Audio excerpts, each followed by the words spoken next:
پوری عیسائی دنیا یہودیوں کے شکنجے میں کسی جا چکی. یہودی اس پوزیشن میں ہے کہ جس طرح USSR کے ٹکڑے اڑا دیے ہیں، ایک ہاتھ ان کا لیور پر جنبش کھائے گا اور اسٹاک ایکسچینج میں وہ زلزلہ آئے گا کہ قیامت برپا ہو جائے گی امریکہ کے اندر، اور ٹکڑے بھی. اور ہماری جو federal government of the United States of America ہے وہ زائنسٹ آکوپائڈ گورنمنٹ. لیکن کیا اس سے وہ جنگ جو ہے حق و باطل کی ختم ہو گئی؟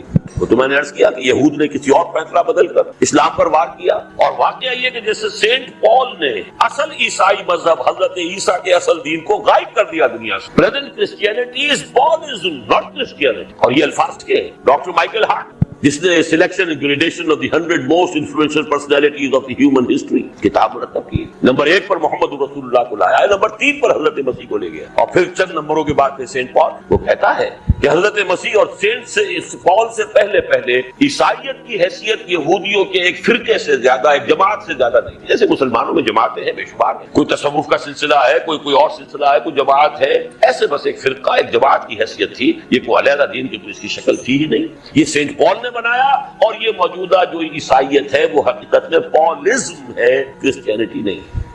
بہرحال جس طریقے سے کہ کرسچینٹی کو ختم کیا ہے، اصل دین عیسیٰ کو، توحید کو تثلیث سے بدلا، شریعت منسوخ کرائی، حضرت مسیح کے اس قول کو ختم کیا کہ میں صرف اسرائیل کے کھوئے ہوئے بھیڑوں کی تلاش میں آیا ہوں، اسرائیل کے گھرانے کی کھوئی ہوئی بھیڑوں کی تلاش میں آیا ہوں. اپنے ڈسائپلز کو باقاعدہ منع کیا کہ جینٹائل نان جیوز تک تمہیں اپنی دعوت نہیں پہنچانی ہے، تمہاری دعوت ساری جو ہے وہ یہود تک رہے. یہ تینوں بنیادی تبدیلیاں سینٹ پال نے کی جس سے کہ کرسچینٹی کا یہ نظام جو آج دنیا میں ہے وہ قائم، اور اصل عیسیٰ کا دین ختم. وہ نہ کیتھولکس کے پاس ہے، نہ پروٹسٹنٹس کے پاس ہے، نہ کسی اور کے پاس. یہی بات ہو جاتی اگر یہ دین اسلام آخری دین نہ ہوتا اور محمد اللہ کے آخری رسول نہ ہوتے صلی اللہ علیہ وسلم. فتنہ اتنا بڑا تھا، اتنا زوردار تھا. آج بھی خون جو ہے وہ بہ رہا ہے. 4.5 سال تک باہمی خانہ جنگی رہی ہے. 1 لاکھ کے قریب مسلمان ایک دوسرے کی تلواروں اور تیروں سے اور نیزوں سے ختم. اندر سے وہ طاقت ختم ہو گئی کہ جو باہر اس سیلاب کو آگے بڑھا. بہرحال یہ ذرا ایشو علیحدہ ہو جائے گا، لیکن میں جدھر آنا چاہتا ہوں وہ یہ ہے، وہاں سے اب یہاں آ جائیے. آج پھر تاریخ استدار الزمان کہتے ہی یوم خلق اللہ السماوات والارض، یہ الفاظ حضور نے فرمائے تھے حجۃ الوداع کے موقع پر، اس لیے کہ نسی کا ایک قاعدہ ایجاد کر لیا تھا قریش نے کہ جو 4 مہینے ہر سال میں ہوتے ہیں اشہر حرم، 3 مہینے حج کے لیے، 1 رجب کا مہینہ عمرے کے لیے، کہ اس میں کوئی جنگ نہیں ہوگی، کوئی لڑائی نہیں، کوئی دنگا نہیں، کوئی فساد نہیں، کسی قافلے کو نہیں چھیڑا جائے گا، کسی مسافر کو تکلیف نہیں پہنچائی جائے گی، یہ اشہر حرم. اس میں قریش کے وہاں کے فروخت تھے، وہ وہاں کے اصل مذہبی لیڈر تھے. اب وہ اپنا اختیار استعمال کرتے تھے، کسی سال وہ مہینے ادھر کر دیے، ادھر کر دیے اپنی مصلحتوں کے تحت. اس سال یہ مہینے نہیں، یہ مہینے شہر حرم ہوں گے، اس سال حج مہینے میں ہو جائے گا. بہرحال پورا عرب مان لیتا تھا. لیکن حضور نے فرمایا یہ اللہ کی حکمت ہے کہ جب حضور کا جو حجۃ الوداع ہوا ہے اس میں ایگزیکٹ وہی تقویم جو تھی، آیت قرآن یہ ہے کہ جس دن اللہ نے آسمان اور زمین کو بنایا تھا، جو تقویم اور کیلنڈر اس دن سے چلا آ رہا تھا، استدار الزمان، زمانہ چکر لگا کر، اور یہ کیلنڈر سارا پھر کر ٹھیک اسی مقام پر آج پھر آ گئی. اسی طرح میں کہہ رہا ہوں کہ آج پھر ایگزیکٹلی دنیا وہاں پہنچ گئی ہے کہ یہود ہیں کہ جو تلے ہوئے ہیں اسلام کو ختم کرنے پر اور مسلمانوں کو اپنے تابع. اس میں تھوڑی سی مجھے وضاحت کرنی پڑے گی. پہلے دوسری آیت کا جو اصل منشا ہے اس کو بھی پہچان لیجئے. حضور کو بھیجا گیا اللہ کے دین کے غلبے کے لیے، اور یہ میں نے آپ کو بتایا 2 جگہ تو یہ آیت جو کی تو آئی، یہ بھی نوٹ کر لیجئے. تیسری مرتبہ سورہ فتح میں آئی ہے، صرف آخری الفاظ مختلف. هو الذی ارسل رسولہ بالہدی ودین الحق لیظہرہ علی الدین کلہ وکفی باللہ شہیدا. بس مین جو ہے بلک آف دی آیا از ایگزیکٹلی دی سیم. هو الذی ارسل رسولہ بالہدی ودین الحق لیظہرہ علی الدین. 3 جگہ گویا کہ معین کر دیا اللہ نے کہ محمد کا مقصد بعثت محض دعوت و تبلیغ نہیں ہے، محض تربیت و تعلیم نہیں ہے، بلکہ دین حق کا غلبہ ہے. 5 مقامات پر مختلف الفاظ میں واضح کیا کہ حضور کی بعثت ہے پوری نوع انسانی کے لیے، جس میں سب سے نمایاں الفاظ کیا ہیں؟ وَمَا أَرْسَلْنَاكَ إِلَّا كَافَّةً لِلنَّاسِ بَشِيرًا وَنَذِيرًا. ہم نے نہیں بھیجا ہے آپ کو مگر پوری نوع انسانی کے لیے بشیر و نذیر بنا کر. تو ایک درجے میں تو دین حق غالب بھی آ گیا حضور کے دست مبارک سے جزیرہ نمائے عرب میں، جاء الحق وزهق الباطل ان الباطل كان زهوقا. اسی طرح نور خدا سے پورا جو ماحول ہے عرب کا وہ جگمگا اٹھا. یہ چمن معمور ہوگا نغمہ توحید سے. ہو گیا کہ نہیں ہو گیا؟ شب گریزاں ہوگی آخر جلوہ خورشید سے کم یہ کہ جزیرہ نماء عرب کی تک ہو گیا، اتمام نور بھی ہو گیا، کفر کے شرک کے بادل چھٹ گئے، اندھیارے ختم ہو گئے، نور کا اتمام ہو گیا، دین غالب ہو گیا۔ دونوں آیتوں کا تقاضا بتمام و کمال حضور صلی اللہ علیہ وسلم اور صحابہ کرام کی 23 برس کی محنت و مشقت کے ذریعے سے پورا ہو گیا۔ لیکن ہنوز پورا کہاں ہوا؟ دس از دی جسٹ دی بگننگ۔ آپ تو بھیجے گئے پوری نوع انسانی کے لیے۔ جب تک کل روح ارضی اسی طریقے سے توحید کے نور سے منور نہ ہو، اور جب تک کہ کل روح ارضی پر اللہ کا دین اسی طرح غالب نہ ہو، بعثت محمدی صلی اللہ علیہ وسلم کا مقصد حنوز شرمندہ تکمیل۔ اس نقطے کو میں چاہتا ہوں کہ اچھی طرح سمجھ لیجیے، صغرا کبرا جوڑ کر نتیجہ یہ برآمد ہوتا ہے۔ حضور کو بھیجا گیا غلبہ دین حق کے لیے، اور بھیجا گیا پورے عالم انسانیت کے لیے، تو تکمیل کب ہوگی؟ جبکہ کل عالم انسانیت ان دو اعتبارات سے واللہ متم نورہ جگمگا اٹھے نور توحید سے، اور تمام روح ارضی پر قائم ہو جائے اللہ کا دین، تب جا کر محمد رسول اللہ صلی اللہ علیہ وسلم کا مقصد بعثت مکمل ہوگا۔ اسی کو اقبال نے کہا تھا جواب شکوہ میں، وقت فرصت ہے کہاں، کام ابھی باقی ہے، نور توحید کا اتمام۔ دیکھیے وہی لفظ واللہ متم نورہ ویابی اللہ الا یتم نورہ، اتم یتم اتماما، نور توحید کا اتمام ابھی باقی ہے۔ اس لیے کہ جب تک یہ کل کرۂ ارضی جگمگا نہ اٹھے نور توحید سے، بعثت محمدی کا مقصد مکمل نہیں ہوا۔ میں جس نقطہ کی طرف آپ کو لانا چاہتا ہوں کہ یہ جو حالیہ عالمی تبدیلیاں، یہ در حقیقت پھر آخری مارکہ روح و بدن ہے تاریخ انسانی کا، جو بہت قریب آ گئی۔ اقبال ہی کے الفاظ میں نے مستعار لیے ہیں، دنیا کو ہے پھر مارکہ روح و بدن پیش، تہذیب نے پھر اپنے درندوں کو ابھارا، اللہ کو پامر دیے مومن پہ بھروسہ، ابلیس کو یورپ کی مشینوں کا سہارا۔ لیکن جو بات سمجھنے کی ہے وہ یہ ہے، آج پھر اصل دشمنی مسلمانوں اور یہودیوں، اس میں تھوڑی سی وضاحت کی ضرورت ہے۔ بظاہر تو ہم پر جو بھی جبر ہے، ظلم ہے، وہ عیسائی اقوام کے ذریعے سے ہو رہا۔ پوری درمیانی تاریخ میں ویسٹرن کولونیلزم، یہ تو عیسائی طاقتیں، کروسیڈ عیسائیوں نے کیے ہیں، لاکھوں مسلمان قتل ہوئے تھے، جبکہ انہوں نے فتح کیا یروشلم، کب کس کے ہاتھ؟ عیسائیوں کے ہاتھ۔ وہ لائن ہارٹڈ وہ چلا آ رہا تھا، کہاں دور دراز برطانیہ کا جزیرہ، وہاں سے چلا آ رہا ہے رچرڈ لائن ہارٹڈ، اور پورا یورپ جو ہے وہ ایک نشے کے اندر ہے، اور پورے یورپ کے اندر جو ہے وہ ایک تحریک چلی ہوئی ہے۔ یہ سب تو عیسائیوں نے کیا۔ یہ جو تبدیلی ہوئی ہے، اس کو بھی، اس کے 3 فیزز کو میں چاہتا ہوں کہ اچھی طرح سمجھیں، اور اس کے لیے بھی قرآن مجید کی سورہ مائدہ کی طرف رجوع کرنا ہوگا۔ پہلا فیز میں بتا چکا ہوں کہ حضور کے زمانے میں عیسائیوں سے کوئی کنفرنٹیشن نہیں ہوئی، بلکہ حضور کی حیات دنیاوی کے آخری دور میں 70 عیسائی بڑے بڑے علماء کا وفد آیا ہے، نجران سے حضور کے پاس مقیم رہا ہے، بحث و تمہیس ہوئی ہے، اگرچہ وہ ایمان نہیں لائے، لیکن ان کا انداز یہودیوں والا بہرحال نہیں۔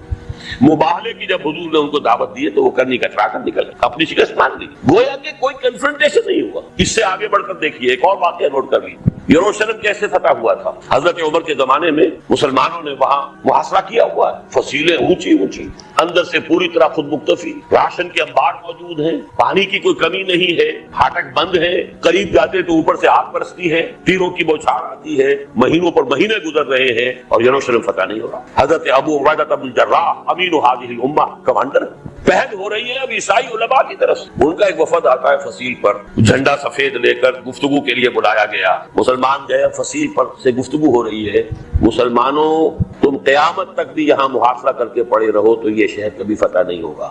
ہاں ہماری کتابوں میں لکھا ہے ایک درویش بادشاہ کے ہاتھوں اسے فتح ہونا ہے، لیکن ہم نے تمہیں دیکھ لیا ہے، تم میں وہ درویش بادشاہ موجود نہیں۔ وجہ کیا تھی کہ خربوزے کو دیکھ کے خربوزہ رنگ پکڑتا ہے، کافی عرصہ ہو گیا تھا مسلمانوں کو شام میں آئے ہوئے، تو شام کے لوگوں کی حضارت اور تہذیب اور تمدن اور ان کا لباس، ان کے انداز انہوں نے تھوڑے بہت سیکھ لیے تھے۔ جو فتوحات ہوئی تھی پورے شام کی، اس میں سے بہت کچھ مال غنیمت بھی ملا تھا، تو لہذا سہولتیں بھی تھیں، وہ درویشی نظر نہیں آ رہی تھی۔ ہو جائے گا فتح، یہ ہوگا ایک درویش بادشاہ کے ہاتھ میں۔ حضرت ابو عبیدہ بن الجراح امین هذه الامہ، حضور کے قول کے مطابق ان کو فوراً کلک ہوا کہ یہ تو حضرت عمر ہے، درویش بادشاہ۔ ریکویسٹ جا رہی ہے فرنٹ سے، وار فرنٹ محاذ آپ تشریف لائیں تو یہ شہر فتح ہو جائے۔ وہ ہے سفر تاریخی حضرت عمر کا کہ تقریباً 700 میل کا فاصلہ طے کیا ہے، ایک اونٹ، ایک خادم، اسی اونٹ پر راشن بھی ہے، لہذا صرف ایک آدمی بیٹھ سکتا ہے، دو نہیں بیٹھ سکتے۔ ایک منزل خلیفہ اوپر براجمان ہے، خادم آگے چل رہا ہے، اگلی منزل خادم براجمان ہے اور خلیفہ آگے، اور آخری منزل پر وہ خادم کی باری آ گئی، اس نے ہاتھ بھی جوڑے کہ خدا کے لیے اب ہم پہنچنے والے ہیں، لوگ آپ کے استقبال کو آئیں گے، وہ مجھے ملامت کریں گے کہ تمہیں شرم نہیں آئی کہ خلیفہ وقت تو آگے چل رہا تھا، تم اوپر بیٹھے ہوئے۔ نہیں فرمایا دورو دورو نہیں، باری تمہاری ہے. کچھ کیچڑ میں سے گزرنا پڑا تو جوتیاں بھی ہاتھ میں پکڑی ہوئی چلے آ رہے ہیں خلیفہ. وہ غلغلہ مچا، آ گئے عمر آ گئے. اب آ کے جب کچھ استقبال کیا ہے تو حضرت ابو عبیدہ بن جراح نے کہا کہ امیر المومنین یہ بڑے مہذب لوگ ہیں، یہاں کا آپ ذرا کپڑے وغیرہ اپنا حلیہ درست کر لیجئے، پھر ذرا ان کے سامنے پہنچیں گے. فرمایا نحن قوم اعزنا اللہ بالاسلام، ہم وہ قوم ہے کہ جنہیں عزت اللہ نے اسلام سے دی ہے، کپڑوں سے نہیں. اسی حالت میں گئے، انہوں نے اپنی کتابیں کھولی ہیں. ہاں یہی ہے وہ درویش بادشاہ، اسی کے اندر وہ اوصاف ہیں، علامات ہیں، دروازے کھول دیے گئے. اگرچہ انہوں نے ٹریٹی جو دی ہے، کیونکہ یہ فتح نہیں ہوا تھا یروشلم، the Christians handed it over to the Muslim. اور تھی ایک شرائط تھی، شرائط میں یہ بھی تھی کہ یہاں یہود کو آپ آباد نہیں ہونے دیں گے. یہ وہ ہے شرط کہ جو حضرت عمر نے مانی تھی، جس کو کہ آخری خلیفہ عثمانی جو ہے ترکی کے خلیفہ، وہ بھی اس کی خلاف ورزی کرنے کو تیار نہیں ہوئے. اور یہ سبب ہوا ہے ابروگیشن آف خلافت کا، کہ اسرائیل کو وجود میں لانے کے لیے تو جب تک 1917 کا بالفور ڈیکلریشن وہ کیسے آتا اگر خلیفہ کی کمر نہ توڑ دی گئی. بڑی سے بڑی رشوت یہودیوں نے پیش کرنے کی کوشش کی ہے، کہ نہیں، جو فیصلہ جو عمر نے جو معاہدہ کیا تھا میں اس سے ہٹنے کو تیار ہوں. بہرحال میں نے یہ آپ کو بتایا وہ فرسٹ فیز. اس فیز کو سورہ مائدہ کی اس آیت سے سمجھیے، جس کا حوالہ ابھی شیخ جمیل الرحمان صاحب نے بھی دیا ہے. لَتَجِدَنَّ أَشَدُّ النَّاسِ عَدَاوَةً لِلَّذِينَ آمَنُوا الْيَهُودُ وَالَّذِينَ أَشْرَكُوا وَلَتَجِدَنَّ أَقْرَبَهُمْ مَوَدَّةً لِلَّذِينَ آمَنُوا الَّذِينَ قَالُوا إِنَّا نَصَارَىٰ. تم دیکھو گے، لازماً پاؤ گے کہ مسلمانوں سے دشمنی کی شدت میں شدید ترین تو ہیں دو قوتیں، یہود اور مشرکین، اور قریب ترین ہے محبت اور مودت میں نصارہ. یہ سورہ مائدہ کی آیت اور یہ ریفلیکٹ کر رہی ہے اس وقت کی پوزیشن کو. 5 مثالیں میں دے چکا ہوں، نجاشی کی مثال، مقوقس کی مثال، ہیرکلیس کی مثال، پھر یہ کہ نجران کی عیسائیوں کا آنا اور بعد کی افہام و تفہیم کی کوشش، اور گویا کہ اپنی شکست تسلیم کر کے جانا چاہے ایمان نہیں لائے، اور یروشلم کے ان کے علماء کا حضرت عمر کو پہچان کر دروازے کھول دینا. کس قدر قرب تھا. لیکن اس کے بعد شکل کیا بنی ہے، بس یہ ہے جو کہ ہماری نگاہوں میں عام طور پر نہیں. مسلمانوں نے جب فتح کیا اسپین، یہودیوں نے مسلمانوں کی مدد کی، اس لیے کہ عیسائیوں میں اور یہودیوں میں تو یوں دشمنی تھی، آپس میں بیعت تھا، سانپ اور نیولے کا بیعت. عیسائیوں کے نزدیک ان کے خدا کو سولی دینے والے یہودی، اس سے بڑی دشمنی کی بنیاد بھی ہو سکتی. جیوز ور دی پرسیکیوٹڈ کمیونٹی، ذلیل سمجھا جاتا تھا. انہیں شہروں میں نہیں، علیحدہ رہو، باہر رہو، گندے لوگ ہو تم، ناپاک لوگ ہو تم. یہ حال تھا. انہوں نے کہا دشمن کا دشمن دوست ہوتا ہے. طارق ابن زیاد جب داخل ہوئے ہیں، اور بلکہ اس سے پہلے ہی جبکہ ابھی تیاری ہو رہی تھی، ہسپانیہ کے یہودیوں نے مددگار ہو گئے فاتوت کے، تو وہاں پر انہیں اب سپورٹ حاصل ہو گئی مسلمانوں. وہ ان کے عروج کا زمانہ، بن گورین نے جو کتاب لکھی ہے اس میں صاف لکھا ہے the golden period of over diaspora is Muslim Spain. Golden diaspora ہے سن 70 عیسوی کے بعد، جبکہ ٹائٹس رومی نے یروشلم کو فتح کر کے اور ہیکل سلیمانی کو مسمار کیا. 1927 برس ہو چکے ہیں کہ وہ مسمار پڑا ہوا ہے. 70 AD، اور اسی وقت نکال دیا تھا، نکل جاؤ یہاں سے، اور یہاں تمہیں آنے کی اجازت نہیں. وہ آنے کی اجازت بھی حضرت عمر نے دی ہے کہ آ سکتے ہو، زیارت کر سکتے ہو، جو بھی اپنا ویلنگ وال پہ آؤ یا کہیں آؤ، لیکن یہاں آباد نہیں ہو سکتے، اس لیے کہ اس معاہدے کے اندر جس کے تحت کہ ہینڈ اوور کیا گیا یروشلم، یہ اس کی اجازت نہیں ہے مسلمانوں. یہ صورتحال تھی کہ انہوں نے نقب لگائی ہے اب بیٹھ کر، اسپین میں بیٹھ کر عالم عیسائیت میں نقب لگائی. نمبر 1 مذہبی نقب لگائی. کیتھولکس اور پروٹیسٹنٹس کے 2 ٹکڑے جو کیے ہیں، جیسے شیعہ اور سنی کے 2 ٹکڑے جو کیے ہیں، وہ عبداللہ ابن سبا یہودی نے 2 ٹکڑے. اور پروٹیسٹنٹس کے ذریعے سے سود کی اجازت حاصل کر لی، ورنہ اس سے پہلے یورپ سود حرام تھا، ممنوع تھا، کوئی transaction based on interest and usury وہ الاؤڈ. نمبر 3 رینائسنس کے ذریعے سے سائنس اور ٹیکنالوجی جو بھی بڑھ رہی تھی اس کا تعلق مذہب سے کاٹ دیا، سیکولر ذہن پیدا کیا، اس لیے کہ انہیں معلوم تھا مذہب اگر انسانی سماج اور معاشرے کے اندر کوئی اہمیت رکھتا ہے تو ہماری کوئی حیثیت نہیں. ہم دنیا میں ہے کتنے آج بھی 13-14 ملین، دیٹس آل. غالباً کراچی کی تعداد، کراچی کی آبادی یہاں پہنچ رہی ہوگی اب تو. وہی تو کہہ رہا ہوں نا، تو 1 کروڑ 30 لاکھ، 1 کروڑ 40 لاکھ یہ ہے ان کی کل آبادی، from 13 to 14 ملین. تو مذہب اگر کوئی شے، یہی وجہ ہے پاکستان میں بھی جب بھی کوئی معاملہ آتا ہے، قادیانی، عیسائی، یہ سب کے سب سیکولر قوتوں کے ساتھ ہو جاتے ہیں، بلکہ اکثر و بیشتر شیعہ بھی ان کا ساتھ دیتے. یہ تو استفا ہوا ہے کہ مسلم لیگ کا ساتھ دیا انہوں نے، وہ کچھ صورتحال وقتی جو تھی ان کی جو بھی مصلحتیں تھی، ورنہ اکثر و بیشتر وہ سیکولر. اس لیے کہ انہیں معلوم ہے کہ اگر مذہبی فضا یہاں پروان چڑھتی ہے تو ہم تو مذہبی اقلیتیں ہیں، سیکولرزم ہو تو ہم برابر ہیں، برابر کا ووٹ ہے، برابر کے آدمی ہے، برابر کی حیثیت ہے، برابر کے حقوق. بالکل اس طریقے سے سیکولر ذہن پیدا کیا.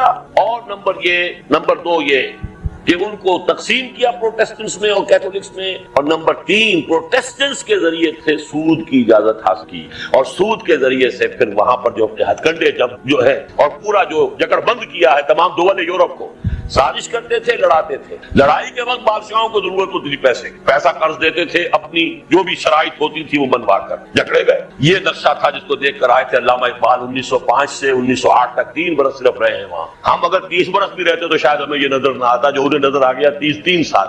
فرنگ کی رگے جہاں پنجائے یہوں میں ہے، اور میرا گمان یہ ہے، یہ تو اصل میں کوئی شخص تحقیق کرے گا اور اس کے لیے بڑے اسے کھنگالنے پڑیں گے تاریخ کے اوراق، میرے نزدیک گمان غالب یہ ہے کہ یہ سارے کروسیڈز کے پیچھے بھی یہودی ذہن تھا۔ آپ اپنے دشمن کے رخ کو کسی اور دشمن کی طرف ڈال دیجئے، آپ سیو ہو جائے۔ یہودیوں نے پورے عیسائی یورپ کو مسلمانوں کے خلاف دوش دلا کر، یہ قرین قیاس ہے لیکن میں اسے کسی اپنے ریسرچ اور کسی ڈاکومنٹیشن کی بنیاد پر نہیں کہہ رہا ہوں، یہ تو بات اپنی ہوگی کہ کوئی محنت کرے، لیکن میرا گمان غالب یہ ہے، باقی چیزوں کے ساتھ کولیبوریشن ہوتی ہے اس کی، یہ مسئلہ یہی۔ بہرحال اس کا نتیجہ کیا نکلا؟ یہ سیکنڈ فیز تھا۔ تھرڈ فیز کیا ہوا ہے جو اپنے تکمیل کو پہنچ چکا ہے؟ پوری عیسائی دنیا یہودیوں کے شکنجے میں کسی جا چکی، سو مچ سو پوپ صاحب نے بھی بری کر دیا ہے کہ یہود کے اوپر کوئی الزام نہیں ہے حضرت مسیح کو سولی دینے کا۔ بائبل موجود، پوری تاریخ موجود، 1900 برس کی پوری ہسٹری موجود، سب کچھ موجود۔ اور میں ابھی جن احباب کے ساتھ آ رہا تھا تو بتا رہا تھا کہ میں نے جب جمعیت طلبہ میں شامل ہوا تو میں نے پکچر دیکھنی چھوڑ دی تھی۔ 12-13 برس کے بعد پھر کراچی میں 1962 میں نے پہلی پکچر دیکھی ہے، اور وہ تھی کنگ آف کنگز۔ میں اس دنوں کراچی آیا ہوا تھا، اور چونکہ میرا خصوصی ذوق رہا تھا زمانہ طالب علمی میں بھی کہ میں بائبل، خاص طور پر متی کی انجیل جو ہے اس سے مجھے بہت دل، اس کے جو مواعظ، خاص طور پر سرمن آف دی ماؤنٹ سے مجھے بڑا قلبی لگاؤ۔ تو میں جب میں نے دیکھا کہ حضرت مسیح کی لائف پر یہاں کوئی پکچر آ رہی ہے، شاید کسی اور نے بھی اس زمانے میں یہاں دیکھی ہوتی، کنگ آف کنگز، بالکل ٹھیک تاریخ۔ اس کے بعد میں نے کم سے کم 6 مرتبہ امریکہ میں کنگ آف کنگز کا جو ہے پھر اس کا ویڈیو منگا کر دیکھنے کی کوشش کی، پورا ڈسٹارٹڈ ہے، وہ سارے حصے نکال دیے گئے ہیں کہ جس سے یہ ثابت ہوتا ہے کہ یہود کے علماء کا فتویٰ تھا کہ اسے یہ کافر ہے، مرتد ہے، اسے سولی چڑھاؤ۔ یہاں تک کہ پیلاٹس پونٹس جو ہے، جو اس وقت کا گورنر تھا، رومن گورنر، اس نے کہا بھی کہ بھائی اس کا کوئی جرم ہمارے نزدیک ثابت نہیں،